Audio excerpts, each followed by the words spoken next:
ಎಲ್ಲ ವೀಕ್ಷಕ ಬಂಧುಗಳಿಗೆ ನಮಸ್ಕಾರ.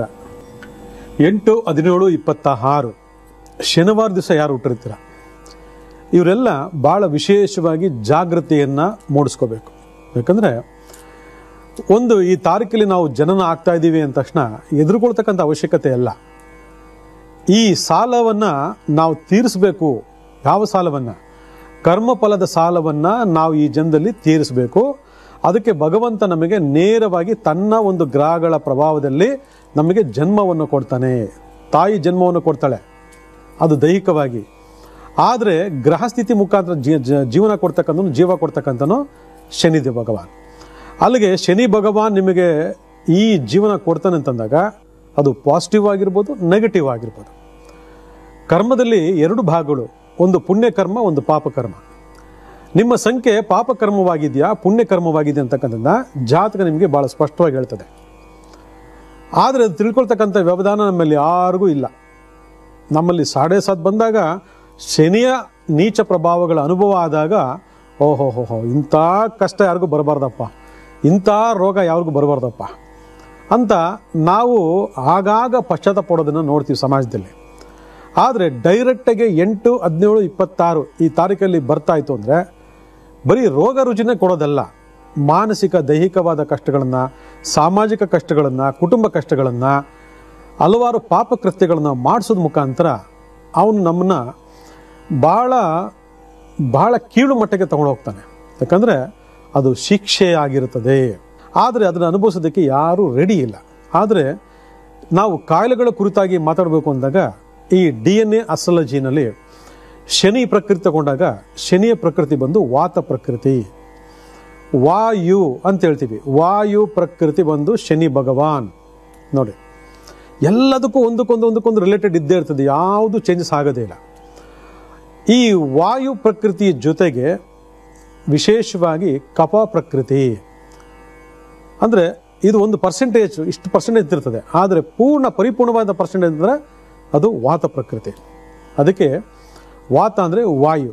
ಯಾರಿಗೆಲ್ಲ ಗ್ಯಾಸ್ಟ್ರಿಕ್ ಪ್ರಾಬ್ಲಮ್ಸ್ ಇದೆ, ಗ್ಯಾಸ್ಟ್ರಿಕ್ ಪ್ರಾಬ್ಲಮ್ಗಳು ಯಾರ್ಯಾರು ಫೇಸ್ ಮಾಡ್ತಿದ್ದೀರಾ ಅವರೆಲ್ಲರೂ ಕೂಡ ಈ ಶನಿ ಭಗವಾನ್ ಅದಕ್ಕೆ ಕಾರಣ.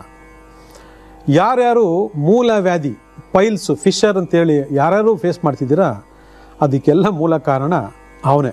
ಯಾಕಂದರೆ ಸಹಸ್ರಾರು ಚಕ್ರದಿಂದ ಮೂಲಾಧಾರ ಚಕ್ರದವರೆಗೆ ಇರತಕ್ಕಂಥ 7 ಚಕ್ರಗಳಲ್ಲಿ ಮೂಲಾಧಾರ ಚಕ್ರ ಅಂತಕ್ಕಂಥ ಒಂದು ದೈವಿ ಚಕ್ರ ಏನಿದೆ, ಆ ಮೂಲಾಧಾರ ಚಕ್ರಕ್ಕೆ ಅಧಿಪತಿಯಾಗಿರ್ತಕ್ಕಂಥನೇ ಶನಿದೇವರು. ಅದಕ್ಕೆ ಮೂಲಾಧಾರ ಚಕ್ರವನ್ನು ಯಾರು ಎಬ್ಬರಿಸ್ತಾರೆ ಅವನು ದೈವಿ ಸ್ವರೂಪನಾಗ್ತಾನೆ ಅಂತ ಹೇಳ್ತಾರೆ ಶಾಸ್ತ್ರ. ಅಲ್ಲಿಗೆ ಅವನು ಈ ರೀತಿ ನೆಗೆಟಿವ್ ಆಗಿ ಪರಿವರ್ತನೆ ಆಗಿದ್ದಾನೆ ಅಂತಂದರೆ ಇದು ಕರ್ಮ ಫಲದ ಭಾಗಗಳನ್ನು ನಾವು ಆ ಸಂದರ್ಭದಲ್ಲಿ ಅನುಭವಿಸಿ ತೀರಬೇಕು ಅಂತಕ್ಕಂಥದ್ದು. ಮುಂದೇನೋ ಜಗತ್ತಿನಲ್ಲಿ ಯಾವ ಕಾಯಿಲೆ ಬರಬಾರ್ದು ಅಂತ ಅನ್ಕೊಂಡಿರ್ತೀರ ಆ ಕಾಯಿಲೆಗಳಿಗೆಲ್ಲ ಅಧಿಪತಿಯಾಗಿರ್ತಕ್ಕಂಥದ್ದು ಶನಿ ಭಗವಾನ್.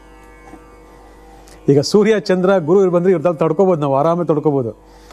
ಆದರೆ ಈ ಪ್ರಾಬ್ಲಮ್ಸ್ಗಳಿದೆಯಲ್ಲ, ಈ ಕೊಡೋ ಕಾಯಿಲೆಗಳಿದೆಯಲ್ಲ, ಇದು ಯಾವ ಜನ್ಮಕ್ಕೂ ಯಾರಿಗೂ ಬೇಡ ಅಂತಕ್ಕಂತಹ ಒಂದು ನಿರ್ಧಾರ ಅನುಭವಿಸಿರ್ತಕ್ಕಂಥವ್ರಿಗೆ ಮಾತ್ರ ಗೊತ್ತಾಗುತ್ತೆ, ಬೇರೆ ಯಾರಿಗೂ ಗೊತ್ತಾಗಲ್ಲ. ಅಥವಾ ಅನುಭವಿಸಲ್ಪಡುತ್ತಿರತಕ್ಕಂತಹ ವ್ಯಕ್ತಿಗಳು ನೋಡಿದಾಗ ಅಯ್ಯೋ ಬೇಡಪ್ಪ ಈ ಜನ್ಮ ಅಂತೇಳಿ ನಮಗೂ ಅನಿಸಿರಬಹುದು. ಯಾಕಂದರೆ ಅಂತಹ ನರಕ ಯಾತನೆಯನ್ನು ಕೊಡ್ತಕ್ಕಂಥದ್ರಲ್ಲಿ ನಿಸ್ಸೀಮ ಈ ನಮ್ಮ ಶನಿ ಭಗವಾನ್. ಆದರೆ ಇವೆಲ್ಲ ಯಾಕೆ ಬರ್ತದೆ, ಏನಕ್ಕೋಸ್ಕರ ಬರ್ತದೆ ಅಂದರೆ ನಾನು ಆಗ ಹೇಳಿದಂಗೆ ಇದು ಕರ್ಮ ಫಲಗಳು. ಒಂದು ಜನ್ಮ ಲಗ್ನ ಭಾವದಲ್ಲಿ ನೀಚನಾಗಿರ್ತಕ್ಕಂಥ ಶನಿಯ ಪ್ಲೇಸ್ಮೆಂಟ್, ಅದಾದ ಮೇಲೆ ಪೂರ್ವ ಪುಣ್ಯಸಲಿರ್ತಕ್ಕಂತಹ ಶನಿಯ ಪಾಪಗ್ರಹಗಳ ಪೀಡಿತವಾಗಿರ್ತಕ್ಕಂಥ ಶನಿ ಭಗವಾನ್, ಅದಾದ ಮೇಲೆ ಭಾಗ್ಯಸ್ಥಾನದಲ್ಲಿರ್ತಕ್ಕಂತಹ ಶನಿ ಭಗವಾನ್. ಇದು ಈ 3 ಭಾಗಗಳಲ್ಲಿ ಏನಾದ್ರು ಬಂದು ಬಿತ್ತು ಅಂತಂದರೆ ಭಾಳ ತೊಂದರೆ ಆಗುತ್ತೆ. ಇದೆಲ್ಲದಕ್ಕಿಂತ ಮೋಸ್ಟ್ ಡೇಂಜರ್ ಅಂದರೆ ಅಷ್ಟಮ ಸ್ಥಾನದಲ್ಲಿ ಶನಿ ಬರ್ತಕ್ಕಂಥದ್ದು. ಅಷ್ಟಮ ಅಂತಂದ್ರೆ ಆಯುಸ್ಸು ಕಾರಕ ಅಂತ ಹೇಳ್ತೀವಿ ನಾವು. ಅಲ್ಲೇ ಅವ್ನು ಬಂದು ಕೂತ್ಕೊಂಡ್ಬಿಟ್ಟು ನೀಚನಾಗ್ಬಿಟ್ಟ ಅಂದರೆ ಮುಗಿದೋಯ್ತು ಕತೆ. ಆದರೆ ನಮಗೆ ಜಾತಕನೂ ಗೊತ್ತಿಲ್ಲ, ನಮ್ಗೆ ಅದು ಗೊತ್ತಿಲ್ಲ, ಇದು ಗೊತ್ತಿಲ್ಲ ಅಂದರೆ ಏನು ಗೊತ್ತಾಗ್ತದೆ? ಅದರಿಂದ ಈ ವಾಯು ತತ್ವಕ್ಕೆ ಸಂಬಂಧಪಟ್ಟಂತಹ ಯಾವುದೇ ಕಾಯಿಲೆಗಳು, ಯಾವುದು ಗ್ಯಾಸ್ಟ್ರಿಕ್ಕು, ಸಂಧಿವಾತ, ಪೈಲ್ಸು, ಫಿಶರು, ಕನ್ನಡದಲ್ಲಿ ಮೂಲ ವ್ಯಾಧಿ ಅಂತ ಏನು ಕರಿತೀವಿ ಅದು, ಅದಾದ ಮೇಲೆ ದೊಡ್ಡ ಕರುಳಿನ ಭಾಗ, ಅದಾದಮೇಲೆ ವಿಶೇಷವಾಗಿ ಚರ್ಮಕ್ಕೆ ಸಂಬಂಧಪಟ್ಟಂಥ ತೊಂದರೆಗಳು, ಚರ್ಮಕ್ಕೆ ಸಂಬಂಧ ತೊಂದರೆಗಳಲ್ಲಿ ಗುರು ರಾಹುವಿನ ಸಮಯ ಕೂಡ ಬರ್ತದೆ. ಆದರೆ ಇಲ್ಲಿ ರಾಹುವಿನ ಜೊತೆಗೆ ಶನಿ ಸಮಯ ತಗೊಂಡಾಗ ರಾಹು ಗುಣ ಮತ್ತು ಶನಿಯ ಬುದ್ಧಿಗಳು ಒಂದೇ. ರಾಹು ಬುದ್ಧಿ, ರಾಹು ಗುಣಗಳು ಮತ್ತು ಶನಿಯ ಗುಣಗಳು ಏನಿದೆ ಇದೆಲ್ಲ ಒಂದೇ. ಅದಾದ ಮೇಲೆ ವಿಶೇಷವಾಗಿ ಈ ಪೋಲಿಯೋ ಅಟ್ಯಾಕ್ ಆಗ್ತಕ್ಕಂಥದ್ದು, ಬಾಲಗ್ರಹ ಬರ್ತಕ್ಕಂಥದ್ದು, ಧನುರ್ವಾಯು ಬರ್ತಕ್ಕಂಥದ್ದು, ಕ್ಯಾನ್ಸರ್, ಕುಷ್ಠರೋಗ, TB ಇವೆಲ್ಲ ನೋಡಿ, ಇವೆಲ್ಲ ಕೇಳ್ತಾ ಇದ್ರೇ ಏನೋ ಒಂಥರ ಅನ್ನಿಸ್ತದೆ. ಆದರೆ ಇದನ್ನೆಲ್ಲ ಅನುಭವಿಸ್ತಕ್ಕಂಥ ಎಷ್ಟೋ ಲಕ್ಷ ಜನ ಇದಾರಲ್ಲ ನಮ್ಮ ಮುಂದೆ, ಅವ್ರು ಯಾಕೆ ಅನುಭವಿಸ್ತಾ ಇರ್ಬೋದು ಇದನ್ನು? ಆ ಹಾಸ್ಪಿಟ್ಲಿಗೆ ಹೋದಾಗ ಆ ನರಕ ಯಾತನೆಗಳನ್ನು ನೋಡಲಿಕ್ಕೆ ಖಂಡಿತ ಸಾಧ್ಯ ಇಲ್ಲ ವೀಕ್ಷಕರೇ. ಯಾಕಂದರೆ ಡಾಕ್ಟ್ರು ಥರ ಚಿಕಿತ್ಸೆ ಮಾಡ್ತಾನೆ, ಅವನಿಗೆ ಗೊತ್ತೇ ಇರಲ್ಲ ಏನು, ಎಲ್ಲಿಂದ, ಎತ್ತ, ಹೇಗೆ ಅಂತ. ಅದು ದಿನ ದಿನ ದಿನ ದಿನ ಬೆಳೀತಾ ಹೋಗ್ತಾ ಇರ್ತದೆ. ಯಾವ ಕಡೆಯಿಂದ ಯಾವ ಕಡೆ ಬೆಳೀತಿದೆ, ಯಾವ ಅಂಗ ಆ ಒಂದು ಕ್ಯಾನ್ಸರ್ಗೆ ಬಲಿಯಾಗ್ತಿದೆ ಅಂತ ಗೊತ್ತೇ ಆಗಲ್ಲ. ಆದರೆ ಇದನ್ನು ಜಯಿಸ್ಕೊಂಡು ಬಂದಿರ್ತಕ್ಕಂಥ ತುಂಬ ಜನ, ದೈವಿ ಅನುಗ್ರಹ ಯಾರಿಗಿರ್ತದೆ ಅವ್ರು ಇದನ್ನ ಜಯಿಸ್ಕೊಂಡು ಅದನ್ನು ವಾಸಿ ಮಾಡ್ಕೊಳ್ತಕ್ಕಂಥವ್ರು ಇದ್ದಾರೆ. ಆದರೆ ಎಷ್ಟು ಜನ ಇವತ್ತು ಇದನ್ನು ಹಾಕೊಂಡು ನರಳ್ತಾ ಇದ್ದಾರೆ ಅಂತಂದರೆ ಭಾಳ ಜನ ಇದ್ದಾರೆ. ಅಸ್ತಮ ಯಾರಿಗಿದೆ ಅವರೆಲ್ಲರಿಗೂ ಈ ಪ್ರಾಬ್ಲಮ್ಸ್ಗಳು ಜಾಸ್ತಿ ಬರ್ತದೆ. ಆಮೇಲೆ ಬೆಡ್ ರಿಟರ್ನ್ ಆಯಿತು ಅಂದರೆ ಅದಕ್ಕೆ ಅಧಿಪತಿಯಾಗಿರ್ತಕ್ಕಂಥ ಶನಿದೇವರು. 8-17-26 ಈ ತಾರೀಕವರೆಗೆ ಶನಿ ಭಗವಾನ್ ಪಾಪಗ್ರಹವಾಗಿ ಪರಿವರ್ತನೆ ಆದಾಗ ವಿಶೇಷತಃ ಶನಿ ದಶೆ, ಅಷ್ಟಮ ಶನಿ ದಶೆ, ಜನ್ಮ ಶನಿ ದಶೆ, ಭಾಗ್ಯ ಶನಿ ದಶೆ ಅಥವಾ ಈ 7.5 ಅಂತಕ್ಕಂತಹ ಪ್ರಭಾವಗಳಲ್ಲಿ ಭಾಳಷ್ಟು ಜನ ಇದ್ದಕ್ಕಿದ್ದಂಗೆ ಆರೋಗ್ಯವನ್ನು ತಪ್ಪತಕ್ಕಂಥದ್ದು, ಆರೋಗ್ಯದಿಂದ ಮತ್ತೆ ಬೇರೆ ಬೇರೆ ಲೆಕ್ಕಾಚಾರಗಳಿಗೂ ಹೋಗ್ತಕ್ಕಂಥದ್ದು ಈ ಶನಿ ಭಗವಾನರ ಕಾಲದಲ್ಲಿ ನಡೆಯುತ್ತೆ, ಮುಂದೆ ನಡೀತದೆ ಕೂಡ. ಯಾಕಂದರೆ ನಮಗೆ ಗೊತ್ತೇ ಇರಲ್ಲ ಅನಿರೀಕ್ಷಿತವಾದಂತಹ ಲೆಕ್ಕಾಚಾರಗಳು. ನಾವೇನೋ ಒಂದು ಲೆಕ್ಕಾಚಾರ ಮಾಡ್ಕೊಂಡಿರ್ತೀವಿ, ಅದೇನೋ ಒಂದು ಲೆಕ್ಕಾಚಾರ ಆಗ್ತದೆ. ಆದರೆ ಆರೋಗ್ಯ ಸಂಬಂಧಪಟ್ಟ ಲೆಕ್ಕಾಚಾರಗಳಲ್ಲಿ ಏನಾದರೂ ವ್ಯತ್ಯಾಸಗಳಾಯಿತು ಅಂತಂದರೆ ಜೀವನವೇ ನಶ್ವರ ಆಗೋಗ್ತದೆ. ಇವತ್ತು ಆರೋಗ್ಯ ಭಾಗ್ಯ ಇಲ್ಲಾಂದರೆ ಏನನ್ನೂ ಇಲ್ಲ ಅಂತಕ್ಕಂಥದ್ದು ನಮ್ಮೆಲ್ಲರಿಗೂ ಅರಿವಾಗೋಗಿದೆ. ಆದರೆ ನಾವು ನಿರ್ದಿಷ್ಟವಾದ ಕಾಯಿಲೆಗಳನ್ನು ಗುರ್ತಿಡಬೇಕು ಅಂದಾಗ ಯಾವ ಗ್ರಹ ಪ್ರಭಾವದಿಂದ ಇಂತಿಂಥ ಕಾಯಿಲೆಗಳು ಉತ್ಪನ್ನವಾಗ್ತಿದೆ ಅಂತಕ್ಕಂಥದ್ದನ್ನ ನಾವು ಆಲೋಚನೆ ಮಾಡ್ತಕ್ಕಂಥ ಜ್ಞಾನವನ್ನು ಬೆಳೆಸ್ಕೋಬೇಕು. ಇಲ್ಲಿ ವಿಶೇಷವಾಗಿ ಆಗಲೇ ಹೇಳಿದಂಥ ಲೆಕ್ಕಾಚಾರ ತಗೊಂಡಾಗ ಇನ್ನೊಂದಷ್ಟು ಕಾಯಿಲೆಗಳಿದ್ದಾವೆ. ಈ ಮಕ್ಕಳಿಗೆ ಬಾಲಗ್ರಹ ದೋಷ ಅಂತ ಬರ್ತದೆ. ಈ ಬಾಲಗ್ರಹ ದೋಷ ಬರ್ತಕ್ಕಂಥದ್ದು ಕೂಡ ಶನಿಯ ಪ್ರಭಾವದಿಂದಲೇ, ನೆನ್ಪಿಟ್ಕೊಳ್ಳಿ. ಅದಾದಮೇಲೆ ಆಲಸ್ಯತನ, ಸೋಮಾರಿತನ, ಇದು ಒಂದು ಕಾಯಿಲೆ. ಇವತ್ತು ಎಷ್ಟೋ ಜನ ದುಡಿತಕ್ಕಂಥ ವಯಸ್ಸಿನಲ್ಲಿ ಅಪಾರವಾದಂಥ ಅವಕಾಶ ಇರತಕ್ಕಂಥ ಸಂದರ್ಭದಲ್ಲಿ, ಒಳ್ಳೆ ಅದೃಷ್ಟ ಇರತಕ್ಕಂಥ ಸಂದರ್ಭದಲ್ಲಿ ಈ ಕಾಯಿಲೆ ಶುರುವಾಯಿತು ಅಂದರೆ ಯಾವಾಗಲೂ ಊಟ ಮಾಡೋದು ಮಲ್ಕೊಳ್ಳೋದು, ಅಥವಾ ರಾತ್ರಿ ಮಲ್ಕೊಂಡ್ರೆ ಮಧ್ಯಾಹ್ನ ಎದ್ದೊಳ್ತಕ್ಕಂಥದ್ದು. ಇವೆಲ್ಲದಿಂದ ಬಹಳಷ್ಟು ಅವಕಾಶ ವಂಚನೆ ಮಾಡಿಕೊಂಡು ಹಲವಾರು ಯೋಗಗಳನ್ನು ಹಾಳು ಮಾಡಿಕೊಂಡು ಇವತ್ತು ಅನುಭವಿಸಿದ್ದಾರೆ ಅಂತಂದರೆ ಈ ಸೋಮಾರಿತನ, ಅತಿನಿದ್ರೆ ಕಾರಣ ಆಗಿರ್ತಕ್ಕಂಥನು ಈ ಶನಿದೇವರು. ಎಲ್ಲೋ ಕೆಲಸ ಮಾಡ್ತಿರ್ತಾರೆ, ಎಲ್ಲ ಸಿಕ್ಕಾಬಡ ಜನ ಗಿಜಿ ಅಂತ ಇರ್ತಾರೆ, ಸಂತೆಗಳು ಕೂಡ ನಿದ್ದೆ ಬರ್ತದೆ ಇವರಿಗೆ. ಇದು ಒಂದು ಕಾಯಿಲೆ, ಗೊತ್ತೇ ಆಗಲ್ಲ. ನಾನು ಸಂತೆಯಲ್ಲೂ ನಿದ್ದೆ ಮಾಡ್ತೀನಿ ಅಂತ ಹೇಳ್ತಾರೆ ಎಷ್ಟೋ ಜನ. ಅಂದರೆ ಆ ಒಳಗಡೆ ಪ್ರೇರೇಪಣೆ ಮಾಡ್ತಕ್ಕಂಥ ಆ ಗ್ರಹ ಎಷ್ಟು ಮಟ್ಟಿಗೆ ಕಾರಣ ಆಗುತ್ತೆ ಅಂದರೆ ನೀವು ಅರ್ಥ ಮಾಡ್ಕೋಬೇಕು. ಇವೆಲ್ಲ ಈ ಕುಷ್ಠರೋಗ, ಕ್ಯಾನ್ಸರು, ಅಸ್ತಮ, ಧನುರ್ವಾತ, ಸಂಧಿವಾತ, ಮೂಲವ್ಯಾಧಿ ಇವೆಲ್ಲ ಒಂದು ಏಜು ಅಂದರೆ ಯೌವನಾವಸ್ಥೆ ಮತ್ತು ಮಧ್ಯಮ ವಯಸ್ಸಲ್ಲಿ ಬರ್ತಕ್ಕಂಥ ಕಾಯಿಲೆಗಳಾಯಿತು ಅಂದರೆ ಈ ಮುದಿತಂದು ಬರ್ತಕ್ಕಂಥ ಹಲವಾರು ಕಾಯಿಲೆಗಳಿಗೆ ಶನಿ ದೇವರೇ ಬಹಳ ಪ್ರಮುಖವಾದ ಕಾರಣ ಅಂತೇಳಿ ಇಂದಿನ ಸಂಚಿಕೆಯಲ್ಲಿ ನಿಮ್ಗೆ ಹೇಳ್ಕೊಟ್ಟಿದ್ದೀನಿ. ಅಂದರೆ ಇದರಲ್ಲಿ ಬಹಳ ಮುಖ್ಯವಾಗಿರ್ತಕ್ಕಂಥ ಕಾರಣ ಏನಪ್ಪ ಅಂತಂದರೆ ಈ ಮುದಿತಂದಲ್ಲಿ ಅಥವಾ ಮಧ್ಯಭಾಗದಲ್ಲಿ ಬರ್ತಕ್ಕಂಥ ಅರ್ನಿ ಅಂತಕ್ಕಂಥ ಒಂದು ಕಾಯಿಲೆ. ಆ ಅರ್ನಿ ಅಂತ ಕಾಯಿಲೆ ಕೂಡ ಈ ಶನಿದೇವರೇ ಬಹಳ ಪ್ರಮುಖವಾದಂಥ ಕಾರಣಕರ್ತರು. ಅದಾದಮೇಲೆ ಮಂಡಿ, ಎಷ್ಟೋ ಜನ ಇವತ್ತು ಮಂಡಿ ಚಿಪ್ಪು ಸೌದೋಗಿದೆ, ನಡೆಯೋಕ್ಕಾಗ್ತಿಲ್ಲ ಅಂತೇಳಿ ಮಂಡಿ ನೋವು ಅಂತೇಳಿ ಇವತ್ತು ಭಾಳ ಜನ ಒದ್ದಾಡ್ತಾರೆ. ಕಾರಣ ಏನಂದರೆ ಆ ಮಂಡಿಗೆ ಅಧಿಪತಿಯಾಗಿರ್ತಕ್ಕಂಥನೇ ಶನಿ ಭಗವಾನ್. ಅಲ್ಲಿಗೆ ನಾನು ಆಗಲೇ ಹೇಳಿದೆ, ಮೂಳೆಕಾರಕ ಬಂದು ಶನಿ. ಯಾರು? ಮೂಳೆಕಾರಕ. ನಮ್ಮ ದೇಹದಲ್ಲಿರ್ತಕ್ಕಂತಹ ಮೂಳೆ ಸ್ಕೆಲಿಟನ್ನೇ ಆ ಮೂಳೆಯೇ ಅಧಿಪತಿಯಾಗಿರ್ತಕ್ಕಂಥವನು ಶನಿ ಭಗವಾನ್. ನೋಡಿ ಎಷ್ಟು ಅದ್ಭುತ. ಆ ಮೂಳೆ ಇಲ್ಲ ಅಂದರೆ ನಾವು ಯಾರು ಏನು ನಡೆಯೋದಿಲ್ಲ, ಪ್ರಯೋಜನ ಇಲ್ಲ. ನಮ್ಮಲ್ಲಿ ಆ ಸ್ಕೆಲಿಟನ್ ಸ್ಟ್ರಕ್ಚರ್ ಇಲ್ಲ ಅಂದಮೇಲೆ ನಾವು ಯಾರು ಓಡಾಡೋಕ್ಕಾಗಲ್ಲ, ನಡೆಯೋಕ್ಕಾಗಲ್ಲ, ಮಾಡೋಕ್ಕಾಗಲ್ಲ, ಏನು ಮಾಡೋಕ್ಕಾಗಲ್ಲ. ಅಲ್ಲಿಗೆ ಆ ಒಂದು ಪ್ರಭಾವಕ್ಕೆ ಅಧಿಪತಿಯಾಗಿರ್ತಕ್ಕಂಥ ಶನಿ ತಗೊಂಡಾಗ ಆ ಮೂಳೆ ಸವತಕ್ಕೂ ಕೂಡ ಅವನೇ. ಯಾಕಂದರೆ ಎರಡು ಜಾಯಿಂಟ್ಸ್ಗಳ ಮಧ್ಯೆ ಇರ್ತಕ್ಕಂತಹ ಅಸ್ಥಿ ಏನಿದೆ, ಆ ಗಮ್ ಏನಿದೆ, ಅದು ನಾಶ ಆಗ್ತಿದ್ರೆ ಅದಕ್ಕೆ ಕಾರಣಕರ್ತ ಆಗ್ತಕ್ಕಂಥ ಕೂಡ ಶನಿ ಭಗವಾನ್. ಅದಕ್ಕೆ ಮಂಡಿ ಸೌದೋಗಿದೆ, ನಡೆದು ಅಂತ ಭಾಳ ಜನ ಹೇಳ್ತಾರೆ. ಕಾರಣ ಏನು? ಈ ಭಗವಾನ್ ಸಮ್ ಪರ್ಟಿಕ್ಯುಲರ್ ಟೈಮಲ್ಲಿ ಅವನು ನೆಗೆಟಿವ್ ಆದಂಥ ಸಂದರ್ಭದಲ್ಲಿ ಅಥವಾ ಕರ್ಮಕಾರನಾಗಿರ್ತಕ್ಕಂಥ ಶನಿ ಭಗವಾನ್ ನಿರ್ದಿಷ್ಟವಾದಂಥ ಕಾಲದೋಷದಲ್ಲಿ ಪರಿವರ್ತನೆ ಆದಾಗ, ಅಂದರೆ ಏನು, ನೆಗೆಟಿವ್ ಆಗಿ ಪರಿವರ್ತನೆ ಆದಂಥ ಸಂದರ್ಭದಲ್ಲಿ ನಿಮಗೆ ನಡೆಯೋದಕ್ಕೂ ಆಗಲ್ಲ, ಆ ರೀತಿ ಮಾಡಿಬಿಡ್ತಾನೆ. ಅದರಿಂದ ಇವತ್ತು ಎಷ್ಟೋ ಜನ ಮಂಡಿ ಚಿಪ್ಪನ್ನು ಆಪರೇಷನ್ ಮಾಡಿ ಬದಲಾವಣೆ ಮಾಡಿಕೊಂಡು ಓಡಾಡ್ಕೊಂಡಿರ್ತಾರೆ. ಆದರೂ ಕೂಡ ಶನಿ ಭಗವಾನ್ ಗೆಲ್ಲೋದಕ್ಕೆ ಸಾಧ್ಯ ಇಲ್ಲ. ಆದರೆ ನಿರ್ದಿಷ್ಟವಾದಂಥ ಸಮಯದವರೆಗೂ ಕೂಡ ಆ ತಾತ್ಕಾಲಿಕ ಪರಿಹಾರಗಳು ಕೆಲಸ ಮಾಡ್ತದೆ ಹೊರತು ನಿಜವಾಗಿ ನೈಜವಾಗಿ ನೀವು ಅದನ್ನು ಪರಿಹಾರ ಮಾಡ್ಕೋಬೇಕು ಅಂದಾಗ ಪ್ರತಿಯೊಂದು ಕಾಯಿಲೆ ಕೂಡ ಈ ಶನಿ ಭಗವಾನರ ದೋಷಗಳನ್ನು ಪರಿವರ್ತನೆ ರೂಪವಾಗಿ ಮಾಡಿಕೊಂಡು ವೈದ್ಯಕೀಯ ಚಿಕಿತ್ಸೆ, ಇಲ್ಲಿ ಶನಿ ಭಗವಾನ್ಗೆ ಭಾಳ ಮುಖ್ಯವಾಗಿ ಆಗ್ತಕ್ಕಂಥ ವೈದ್ಯ ಚಿಕಿತ್ಸೆ ತಗೊಂಡು ಆಯುರ್ವೇದ ನೆನ್ಪಿಟ್ಕೊಳ್ಳಿ. ಯಾಕಂದರೆ ಒಂದೊಂದು ಗ್ರಹಗಳು ಇದೆ, ಅದನ್ನು ಮುಂದಿನ ಕಾರ್ಯಕ್ರಮ ಹೇಳ್ಕೊಡ್ತೀನಿ. ಇಲ್ಲಿ ಆ ಪರ್ಟಿಕ್ಯುಲರ್ ಸಮಯಕ್ಕೆ ಆಗ್ತಕ್ಕಂತಹ ಲೆಕ್ಕಾಚಾರಗಳನ್ನು ನಾವು ಯಾವಾಗ ನೋಡ್ಕೊಳ್ಳಲ್ಲ, ಅದು ವಿಶೇಷವಾಗಿ ನಮಗೆ ಆಯಾ ಸಂದರ್ಭದಲ್ಲಿ ನೋವುಂಟು ಮಾಡ್ತದೆ. ಇದು ಅತಿರೇಕಕ್ಕೆ ಹೋದಾಗ ಏನಾಗ್ತದೆ, ವಿಶೇಷವಾಗಿ ಮರಣಕ್ಕೂ ಸಮನಾಗ್ತಕ್ಕಂತಹ ಕಾಯಿಲೆಗಳನ್ನು ತಂದುಕೊಡ್ತದೆ. ನಮಗೆ ಗೊತ್ತೇ ಆಗಲ್ಲ. ಹಾಸ್ಪಿಟ್ಲಿಗೆ ಹೋದಾದರೆ ಬರ್ತಾರಂತ ಗ್ಯಾರಂಟಿನೇ ಇಲ್ಲ. ಇದಕ್ಕೆ ಒಂದು ಉದಾಹರಣೆ ಏನಂತಂದರೆ, ನಾನು ಆಗಾಗ ಹೇಳ್ತಕ್ಕಂಥದ್ದು, ನೆನ್ನೆ ಮೊನ್ನೆಯಿಂದ ಹೇಳ್ತಾ ಇದ್ದೀನಿ, ಕಟಕ ರಾಶಿಗೆ ಮಂಗಳ ಬಂದು ಕುತ್ಕೊಂಡಿದ್ದಾನೆ, 45 ದಿವಸಗಳ ಕಾಲ ಇರ್ತಾನೆ ಅಂತ ಹೇಳಿದೆ. ಆದರೆ ಅವನ ದೃಷ್ಟಿ ಎಲ್ಲಿಗಿದೆ, ಸಪ್ತಮದಲ್ಲಿರ್ತಕ್ಕಂಥ ಶನಿ ಭಗವಾನ್ ಮೇಲೆ ಇರ್ತದೆ. ಅಲ್ಲಿಗೆ ಒಂದು ಗ್ರಹ ಜೊತೆ ಇನ್ನೊಂದು ಗ್ರಹ ಸಂಯೋಗ ಆಯಿತು ಅಂದರೆ ಇದು ಒಂದು ಪಾಪಿ ಗ್ರಹ, ಇನ್ನೊಂದು ಪಾಪಿ ಗ್ರಹ ಸಂಯೋಗ ಅದೇನಾಗ್ತದೆ, ಅದು ಮೋಸ್ಟ್ ಡೇಂಜರ್ ಆಗಿ ಕೆಲಸ ಮಾಡ್ತದೆ. ಅಂದರೆ ರಕ್ತಕ್ಕೆ ಕಾರಣ ಆಗಿರ್ತಕ್ಕಂತಹ ಕುಜ ಕಟಕ ರಾಶಿಯಲ್ಲಿ ಸ್ಥಿತನಾಗಿ ನೀಚನಾಗಿದ್ದಾಗ ಅವನ ದೃಷ್ಟಿ ಶನಿ ಮೇಲೆ ಇತ್ತು ಅಂದಾಗ ಅದು ಮರಣವನ್ನು ಕೂಡ ಸೂಚನೆ ಮಾಡ್ತದೆ ಅಂತಕ್ಕಂಥ ಭಾಳ ಸ್ಪಷ್ಟವಾಗಿ ಹೇಳ್ತದೆ. ಈ ರೀತಿ ಜಸ್ಟ್ ಇದೊಂದು ಉದಾಹರಣೆ ಅಷ್ಟೇ. ಆದರೆ ಅದನ್ನೆಲ್ಲ ಪರಿಹಾರ ಮಾಡ್ಕೊಳ್ಳೋದಕ್ಕೆ ಆಗಲ್ವಾ ಅಂತಂದರೆ, ನಮ್ಮಲ್ಲಿ ಯಾರು ಹೇಳಿದ್ರೆ ಕೇಳ್ತೀರಾ?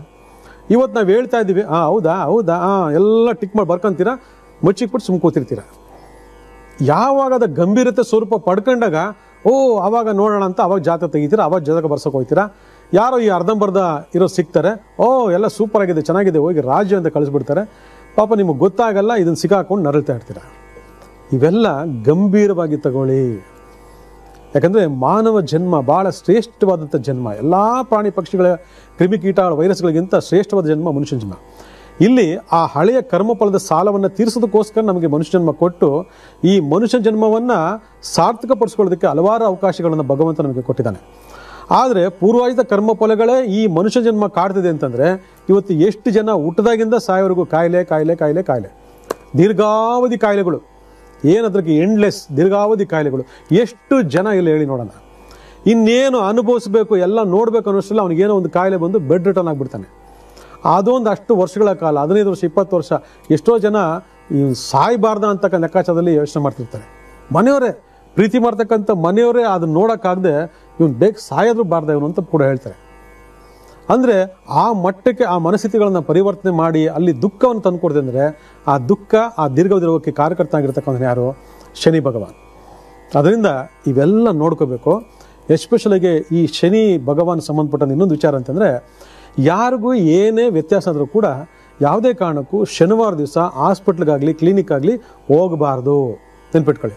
ತುಂಬ ಸೀರಿಯಸ್ ಆಯಿತು ಅಂತಂದರೆ ಅದು ಕೆಲವು ರೆಮಿಡಿಗಳಿದ್ದಾವೆ, ಹೇಳ್ಕೊಡ್ತೀನಿ. ಆದರೆ ನಾನು ಗೊತ್ತಿಲ್ಲದೆ ಹೋಗ್ತಾ ಇದ್ದೀನಿ ಅಂದರೆ ಶನಿವಾರ ದಿವಸ ಹಾಸ್ಪಿಟ್ಲಿಗೆ ಹೋಗಿ ಅಡ್ಮಿಟ್ ಆಗಬಾರ್ದು. ನೆನ್ಪಿಟ್ಕೊಳ್ಳಿ. ಯಾರು ಶನಿವಾರ ದಿವಸ ಹೋಗಿ ಅಡ್ಮಿಟ್ ಆಗ್ತೀರಾ ಅಥವಾ ಕ್ಲಿನಿಕ್ ಹೋಗ್ತೀರಾ ಅಥವಾ ಸರ್ಜರಿ ಮಾಡಿಸ್ಕೊತೀರಾ, ಆಪ್ರೇಷನ್ ಏನೋ ಎಮರ್ಜೆನ್ಸಿ ಬಂತು ಆಪ್ರೇಷನ್ ಮಾಡಿಸ್ಕೊತೀರಾ, ಖಂಡಿತ ಅದು ವಾಸಿ ಆಗಲ್ಲ. ಅದು ದೀರ್ಘಾವಧಿ ಕಾಲ ಕೇಳ್ಕೊಂಡು ಹೋಗ್ತದೆ. ಹೋಗ್ತಾ ಇರ್ತೀರ ಹಾಸ್ಪಿಟ್ಲಿಗೆ, ಹೋಗ್ತಾ ಇರ್ತೀರ. ಹಾಸ್ಪಿಟ್ಲಿಗೆ ಹೋದರೆ ನೀವು ಬೇಗ ಹೊರಗಡೆ ಅಂತೂ ಬರೋಕ್ಕಾಗಲ್ಲ. ಯಾಕಂದರೆ ಶನಿದೇವ್ರಂದರೆ ಮಂದಗತಿ, ಶನಿದೇವ್ರಂದರೆ ದುಃಖ, ಶನಿದೇವ್ರಂದರೆ ಮರಣ. ಅವನೇನು ಮಾಡ್ತಾನೆ, ನೀವು ಆ ಒಂದು ಪರ್ಟಿಕ್ಯುಲರ್ ಟೈಮಲ್ಲಿ ಆ ಒಂದು ಸಂಬಂಧಪಟ್ಟ ಚಿಕಿತ್ಸೆಗಳಿಗೆ ಒಳಗಾದಂಥ ಪಕ್ಷದಲ್ಲಿ ನಿಮಗೆ ಬೇಗ ಬಿಡುಗಡೆಯನ್ನು ಕೊಡೋದಿಲ್ಲ. ಅವನು ಹಿಡಿದಿಟ್ಕೊಳ್ತಾನೆ. ಅದನ್ನೇ ಕರ್ಮಫಲ ಅಂತಕ್ಕಂಥದ್ದು. ಹಾಗೆ ಮಂಗಳವಾರ ದಿವಸ ಯಾವುದೇ ಕಾರಣಕ್ಕೂ ಆಪರೇಷನ್ ಮಾಡ್ಕೋಬಾರ್ದು. ನೆನ್ಪಿಟ್ಕೊಳ್ಳಿ. ಮಂಗಳವಾರ ದಿವಸ ಆಪರೇಷನ್ ಮಾಡಿಸ್ಕೋಬಾರ್ದು. ಒಂದ್ಸರಿ ನೀವು ಆಪರೇಷನ್ ಮಾಡಿಸ್ಕೊಂಡಂತಂದರೆ ಪದೇ ಪದೇ ಪದೇ ಪದೇ ನಿಮಗೆ ಆಪರೇಷನ್ ಆಗ್ತಾನೇ ಇರ್ತೈತೆ. ಕಾರಣ ಗೊತ್ತಾ? ಮಂಗಳವಾರ ಶಸ್ತ್ರಾಸ್ತ್ರಗಳಿಗೆ ಪವರ್ ಜಾಸ್ತಿ ಅಂತೆ. ಮಂಗಳವಾರ ಶಸ್ತ್ರಾಸ್ತ್ರಗಳಿಗೆ ಪವರ್ ಜಾಸ್ತಿ. ಶಸ್ತ್ರಾಸ್ತ್ರಗಳು ಅಂತಂದರೆ ಆವತ್ತಿನ ಕಾಲದ ಕತ್ತಿ ಗುರಾಣಿ ಅದಲ್ಲ. ಇವತ್ತಿನ ಕತ್ರಿ ಚಾಕು ಕೂಡ ನಾವು ಶಸ್ತ್ರಗಳಂತ ಹೇಳ್ತೀವಿ. ಶಸ್ತ್ರಚಿಕಿತ್ಸೆ ಅಂತ ಕರಿತೀವಿ ನಾವು, ಅಲ್ವಾ? ಆ ಥರ ಶಸ್ತ್ರಗಳಿಗೆ ಪವರ್ ಜಾಸ್ತಿ ಅಂತೆ ಮಂಗಳವಾರ. ಅದಕ್ಕೆ ನಮ್ಮಲ್ಲಿ ಒಂದು ಪದ್ಧತಿನ ಏನು ಮಾಡ್ತಾರೆ, ಮಂಗಳವಾರ ಕಟಿಂಗ್ ಮಾಡಿಸ್ಕೋಬೇಡ ನೀನು ಅಂತ ಕಳಿತಾರೆ. ಗೊತ್ತಾಯ್ತಲ್ಲ, ಕಟಿಂಗ್ ಯಾಕೆ ಮಾಡಿಸ್ಕೋಬಾರ್ದು ಅಂತ. ಹಾಂ, ಇವೆಲ್ಲ ಒಂದಕ್ಕೆ ಒಂದು ಅವತ್ತಿನ ಕಾಲದಿಂದ ಲಿಂಕ್ ಇರೋದ್ರಿಂದ ನಾವು ಈ ಸಂಸ್ಕಾರಗಳನ್ನು ಮರೆತುಬಿಟ್ಟು ಇವತ್ತು ನಮಗೆ ಗೊತ್ತಿಲ್ಲದೇ ಆ ವಿಧಿಯಾಟಕ್ಕೆ ಬಲಿಯಾಗಿ ಮಂಗಳವಾರ ಹೋಗಿ ಆಪರೇಷನ್ ಮಾಡಿಸ್ಕೊಂಡ್ಬಿಡೋದು, ಶನಿವಾರ ಹೋಗಿ ಆಪರೇಷನ್ ಮಾಡಿಸ್ಕೊಂಡ್ಬಿಡೋದು, ಶನಿವಾರ ಹೋಗಿ ಅಡ್ಮಿಟ್ ಆಗಿಬಿಡೋದು, ಇವೆಲ್ಲ ಮಾಡ್ಕೊಂಡು ಅದು ಯಾವ ಗಳಿಗೆಲ್ಲ ಹೋದ ಹಾಗೆ ಹೊಟೇ ಓದ್ಲು, ಯಾವ ಗಳಿಗೋ ಹೊಟೇ ಓದ ಅಂಥೇಳಿ ನಮ್ಮ ಮನೆಗಳಲ್ಲಿ ಮಾತಾಡ್ಕೊತಾರೆ. ಕಾರಣ ಏನಂತಂದರೆ ಈ ಒಂದು ಇದಕ್ಕೋಸ್ಕರನೇ ಶನಿ ಭಗವಾನ್ ನಾನಾ ರೂಪದಲ್ಲಿ ನಮ್ಮನ್ನು ಕಾಡ್ತಾನೆ ಅಂತೇಳಿ ಇಂದಿನ ಭಾಗದಲ್ಲಿ ಹಲವಾರು ಕಾಯಿಲೆಗಳ ವಿಶ್ಲೇಷಣೆಯನ್ನು ಮಾಡಿದ್ದಾಯಿತು. ಹಾಗೆ ಶನಿವಾರ ದಿವಸ ಹಾಸ್ಪಿಟ್ಲ್ಗಳಿಗೆ ಅಡ್ಮಿಟ್ ಆಗಬೇಡಿ. ತುಂಬ ತುರ್ತು ಪರಿಸ್ಥಿತಿ ಇತ್ತು ಅಂದರೆ ಅದಕ್ಕೊಂದು ಕೆಲವು ರೆಮಿಡಿಗಳಿದ್ದಾವೆ, ಅದನ್ನು ಫಾಲೋಅಪ್ ಮಾಡ್ಕೊಂಡು ಹೋಗಿ ಅಂತ ಹೇಳಿದೆ. ಅದಾದಮೇಲೆ ಆ ರೆಮಿಡಿಗಳು ಏನಪ್ಪ ಅಂತಂದರೆ ಅಲ್ಲಿ ಯಾವ್ದಾದ್ರು ಒಂದು ಅಡ್ಮಿಟ್ ಆದ ಪಕ್ಷದಲ್ಲಿ ಅಲ್ಲಿ ಬೆಡ್ ನಂಬರ್ ನೋಡಿ, ವೆರಿ ವೆರಿ ಇಂಪಾರ್ಟೆಂಟು, ಯಾರೂ ಗಮನಿಸ್ಕೊಳ್ಳಲ್ಲ. ಯಾಕಂದರೆ ಆ ಒತ್ತಡ, ಆ ಪರಿಸ್ಥಿತಿ ಕೆಲವರಿಗೆ ಮಧ್ಯಮ ಮಟ್ಟದಿರದೆ, ಕೆಲವರು ಅತಿರೇಕಕ್ಕೆ ಹೋಗಿರ್ತಾರೆ, ಕೆಲವರು ಇಹಲೋಕವನ್ನೇ ಮರೆತು ಮಾಡ್ತಿರ್ತಾರೆ. ಅವರೆಲ್ಲ ಹೋದಾಗ ಏನಾಗುತ್ತೆ ಅಂದರೆ ಈ ಪ್ರಭಾವಗಳು ನಮ್ಮನ್ನು ಸಿಕ್ಕಾಕ್ಸ್ಕೊಳ್ತದೆ. ಅದಕ್ಕೆ ಅವ್ರನ್ನ ತೊಗೊಂಡೋಗಿ ಅಡ್ಮಿಟ್ ಮಾಡ್ತಕ್ಕಂಥ ಬೆಡ್ ನಂಬರ್ 8 ಬರಬಾರ್ದು, 17 ಬರಬಾರ್ದು. ಅಂದರೆ ಟೋಟಲ್ ಮಾಡಿದ್ರೆ 8 ಬರಬಾರ್ದು, 4 ಬರಬಾರ್ದು, 7 ಬರಬಾರ್ದು, 9 ಬರಬಾರ್ದು. ಇದನ್ನೆಲ್ಲ ನಾವು ಡಾಕ್ಟ್ರಿಗೆ ಹೇಳ್ಬೋದಾ, ಹಾಸ್ಪಿಟ್ಲ್ ಹೇಳ್ಬೋದಾ ಅಂದರೆ ಖಂಡಿತವಾಗಿ ಹೇಳ್ಬೋದು. ನನಗೆ ಈ ಬೆಡ್ ನಂಬರ್ ಬೇಡ, ಏನು ಬೆಡ್ ನಂಬರ್ ಕೊಡಿ ಅಂತ ನೀವು ಕರೆಕ್ಟಾಗಿ ಹೇಳ್ಬೋದು. ಇನ್ ಕೇಸ್ ICUಗೆ ಹಾಕಲಿ, ASUಗೆ ಹಾಕಲಿ, ಯಾವುದಕ್ಕಾದ್ರೂ ಹಾಕಲಿ, ಅಲ್ಲಿ ಆ ಬೆಡ್ ನಂಬರ್ಗಳನ್ನು ಅಲಾಟ್ ಮಾಡಬೇಕು ಅಂದಾಗ ನಿರ್ದಿಷ್ಟವಾಗಿ ಇಂಥದ್ದೇ ಬೆಡ್ ನಂಬರ್ಗೆ ಹಾಕಿ ಅಂತೇಳಿ ನೀವು ಅಲ್ಲಿ ಏನು ಆ ಒಂದು ಕೇಳಿಕೊಂಡ್ರೆ 100% ಅವ್ರು ಮಾಡಿಕೊಡ್ತಾರೆ, ಏನು ತಪ್ಪಿಲ್ಲ. ಯಾಕಂದರೆ ಈ ಸೀಕ್ರೆಟ್ಗಳೆಲ್ಲ ಗೊತ್ತೇ ಇಲ್ಲ ಅರ್ಜುನಕ್ಕೆ. ಆ ನಂಬರ್ ಕಾಂಬಿನೇಷನ್ಗಳು ಅದೇ ನಂಬರ್ ಕಾಂಬಿನೇಷನ್ಗಳಲ್ಲಿ ನಮಗೆ ಜೊತೆಯಾದಾಗ ನಮ್ಮಲ್ಲಿ ಅದರಿಂದನೇ ಬಂದಿರತಕ್ಕಂತಹ ತೊಂದರೆಗಳ ತೀವ್ರತೆ ಜಾಸ್ತಿ ಆಗ್ತದೆ. ಬಿಡುಗಡೆಯಿಂದ ಎಷ್ಟು ಕಷ್ಟ ಆಗ್ಬೋದು ನೀವೇ ಆಲೋಚನೆ ಮಾಡಿ, ಇದನ್ನು ನೋಡ್ಕೊಳ್ಳಿ. ಇನ್ನು ನೆಕ್ಸ್ಟು ಈ ಒಂದು ತಾರೀಕಲ್ಲಿರ್ತಕ್ಕಂಥವ್ರು ಈ ವಾಯು ಸಂಬಂಧಪಟ್ಟ ಪದಾರ್ಥಗಳು, ಆಹಾರ ಪದಾರ್ಥಗಳನ್ನು, ಪಾನೀಯಗಳನ್ನು ಕಂಪಲ್ಸರಿ ಬಿಡಬೇಕು. ಅದರಲ್ಲಿ ಈ ಡ್ರಿಂಕ್ಸ್ ಮಾಡ್ತಕ್ಕಂಥ ಆಲ್ಕೋಹಾಲ್ ಡ್ರಿಂಕ್ಸ್ ಮಾಡ್ತಕ್ಕಂಥದ್ದು, ಆಮೇಲೆ ಈ ಡ್ರಗ್ಸ್ ತಗೊಳ್ತಕ್ಕಂಥದ್ದು, ಆಮೇಲೆ ಸ್ಮೋಕಿಂಗು, ಇವೆಲ್ಲ ಕಂಪಲ್ಸರಿ ಬಿಡಬೇಕು. ಯಾಕಂದರೆ ಇವೆಲ್ಲ ಶನಿ ಭಗವಾನ್ನ ಅಡಿಕ್ಷನ್ಸ್ಗಳು. ನಿಮಗೆ ಗೊತ್ತೇ ಇರಲ್ಲ, ಒಂದ್ಸರಿ ಅಡಿಕ್ಷನ್ ಆಗಿಬಿಟ್ಟು ಅದು ಪಂಚಭಕ್ಷ ಪರಮಾನ್ನ, ಏನು ರಾಜ ವೈಭೋಗ ತೇಳ್ತಾ ಇರ್ತೀರ. ಆದರೆ ಅದು ಎಷ್ಟು ಮಾರಕವ ಕೆಲಸ ಮಾಡುತ್ತೆ ಅನ್ನೋದಕ್ಕೆ ಒಂದು ಸ್ವಲ್ಪ ನೀವು ಹಾಸ್ಪಿಟ್ಲ್ಗಳಿಗೆ ಹೋಗಿ ನೋಡಬೇಕು, ಚೆನ್ನಾಗಿ ಗೊತ್ತಾಗ್ತದೆ ನಿಮಗೆ. ಯಾಕಂದರೆ ಇಲ್ಲಿ ಗೊತ್ತಾಗಲ್ಲ. ನಾವು ಎಷ್ಟು ಹೇಳಿದ್ರು ಏನೋ ಹೇಳ್ಕೊಳ್ತಾರೆ ಬಿಡಿ ಅನ್ಕೋತೀರ, ಆದರೆ ಅನುಭವಿಸ್ತಿರಲ್ಲ ಅವಾಗ ಗೊತ್ತಾಗತ್ತೆ ಅದ್ರ ಮಹಿಮೆ ಏನು ಅಂತ, ಪವಾಡ ಏನು ಅಂತ ಅವಾಗ ಗೊತ್ತಾಗತ್ತೆ. ಆದರೂ ನಾವು ಹೇಳೋ ಕರ್ತವ್ಯ ಹೇಳ್ಬೇಕಲ್ವಾ, ಅದು ಇದನ್ನೆಲ್ಲ ಫಸ್ಟು ಬಿಡ್ಬಿಡಿ, ಆಯಿತಾ. ವಿಶೇಷವಾಗಿ ನನಗೆ ಡೇಟ್ ಆಫ್ ಬರ್ತ್ ಇಲ್ಲ, ನನಗೆ ಯಾವ ರೀತಿಯಾದಂತಹ ಲೆಕ್ಕಾಚಾರಗಳು ನೋಡ್ಕೋಬೇಕು ಅಂದಾಗ ವಿಶೇಷವಾಗಿ ಹಸ್ತರೇಖೆ ಇಸ್ ವೆರಿ ಪವರ್ಫುಲ್ ಆದಂತಹ ಒಂದು ಮಾಧ್ಯಮ.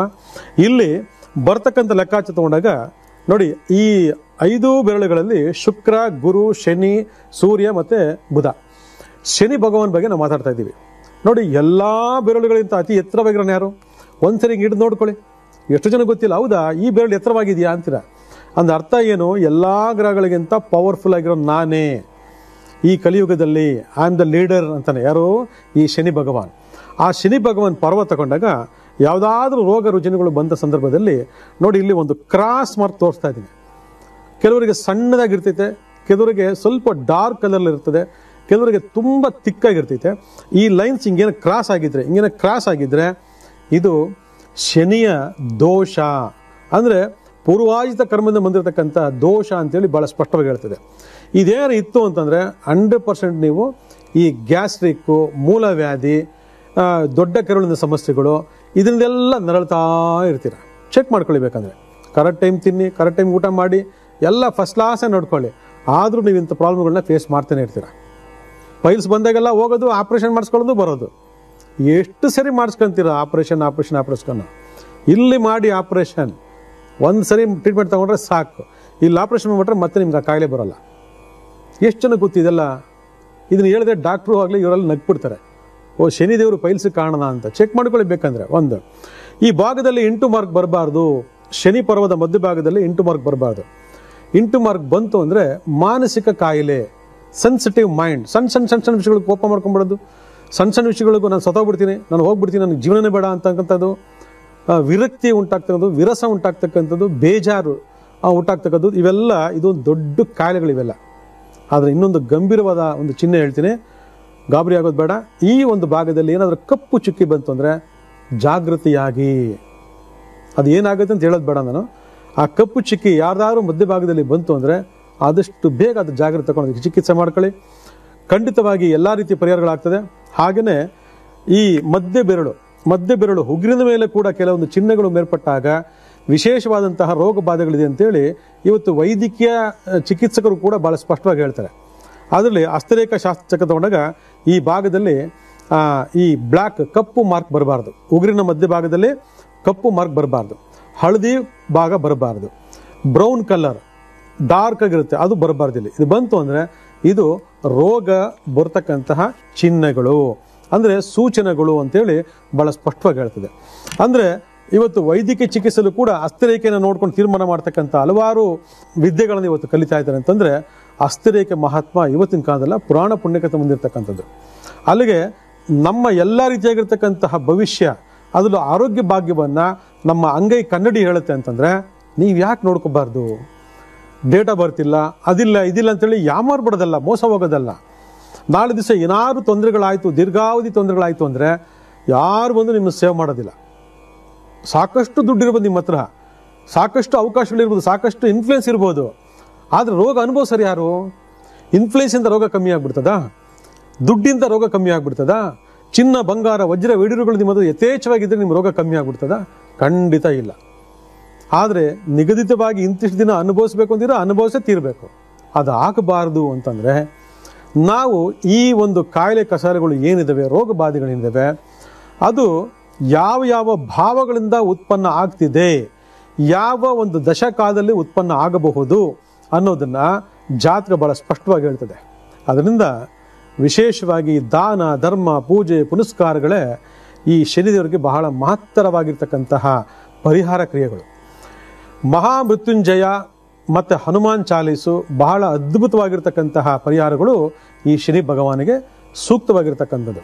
ಅದಕ್ಕೆ ಮಂತ್ರಶಕ್ತಿಯೇ ದೈವಶಕ್ತಿ. ಯಾವುದೇ ಲಾಕ್ಡೌನ್ ಇದ್ರೂ ಕೂಡ ನಾವು ಇವೆಲ್ಲ ಮಾಡ್ಕೊಳ್ತಕ್ಕಂಥದ್ದು ಭಾಳ ವಿಶೇಷವಾಗಿ ನಮ್ಮ ಆರೋಗ್ಯವನ್ನು ಕಾಪಾಡ್ತಕ್ಕಂತಹ ಒಂದು ಮಾರ್ಗದರ್ಶನ. ಇದನ್ನು ಮಾಡ್ಕೊಳ್ಳಿ, ಒಳ್ಳೆಯದಾಗಲಿ.